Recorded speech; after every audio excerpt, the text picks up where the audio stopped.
Gihimo kog ATM og Santa Claus sa akong mga kadugo. Ambot ba, DJ Sam? Lisod kaayo ang mangwarta karong panahona. Pero ang uban, ingon sa tan-aw nila sa imuha, gakalibang o gasuka lang og kwarta. Mauna nga akong kahimtang karon na DJ Sam. Tawagan na lang ko sa pangalang Ramses. 35 years old ko ug usa ko ka OFW. Oo, nagtrabaho ko nganhi sa Canada ug magnapulo na ko katuig dinhi. Apan wa pa jud intawon ko na dato, DJ Sam. Paminaw nila, haska na nakong hilasa. Migraduar ko sa akong kurso, DJ Sam, sa akong sariling sikap. Unumi ka mag-igsuon ug ako lang ang nakalampos. Tungod ako lang sab ang mipili nga magpursige sa kinabuhi. Sugod high school, DJ Sam, nag-working student ra gyud intawon ko. Maglimpisa ko kada weekend sa tugkaran sa akong mga maestra ug maestro aron na ako'y pambalon sa tibuok simana. Lisod man pod ang kinabuhi sa akong mga ginikanan. Daghan pod ming igsuon, maunang kutob sa akong mahimo, gisabot pod nako. Ug naningkamot na lang ko sa akong kaugalingon. Nagakabo ko og tubig ug uban pa. Pagka-college na ako, DJ Sam, kitabangan ko sa akong mga maestra ug maestro aron pod nga maka-apply og scholarship sa gobyerno. Samtang nanarbaho gihapon ko aron nga naa ako'y ikadugang sa scholarship nga budget. DJ Sam, dili man sa ingon nga dili equal ang opportunity sa akong mga igsuon ug nako. Kundi kulang lang jud silag pursige og paningkamot nga makagraduar pod sa ilahang pag-eskwela. Gipili nila nga mag-uyab-uyab og magminyo og sayo kaysa maningkamot aron mo asenso sa kinabuhi. Dihang naka-abroad nako, DJ Sam, unang kontrata og ikaduha nako gitabang jud nako sa ilaha. Hiram daw ang tawag nila ato. Para pang start daw sa ilang mga negosyo. Apan sad lang, DJ Sam, kay wa man pud nila nada pagtarong.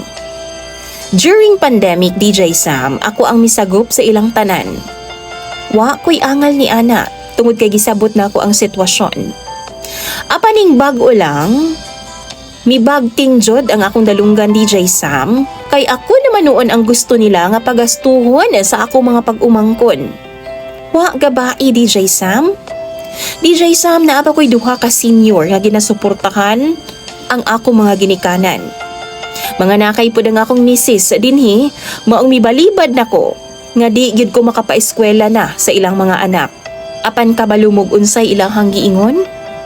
Daw ko, ug mura na daw kog sikinsa.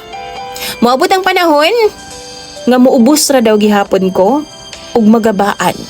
Nakalimot na daw ko kung asa ko nagikan. Pobre daw ko sa una, ug di na daw ko kahibaw nga mulingi sa akong gigikanan. DJ Sam, huwa ko makalimot nila. Apan sobra na.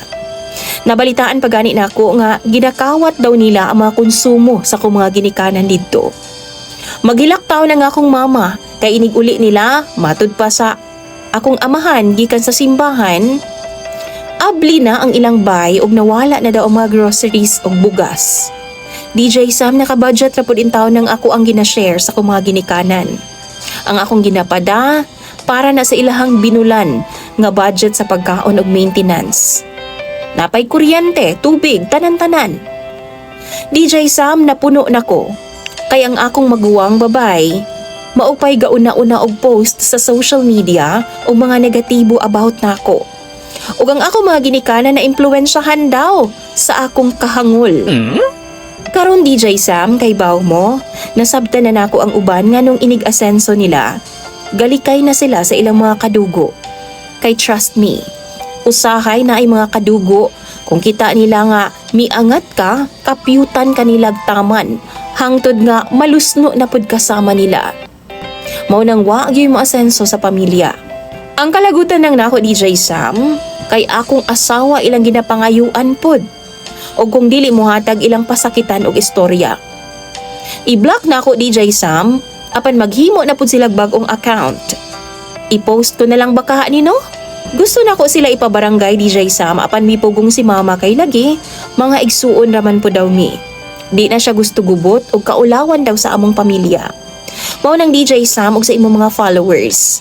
Unsa may angay na kong buhaton? Unsa may ikasuggest ninyo? Tambagi daw ko ninyo kay ako nang basahon na sa comment section. Imong follower DJ Sam Ramses.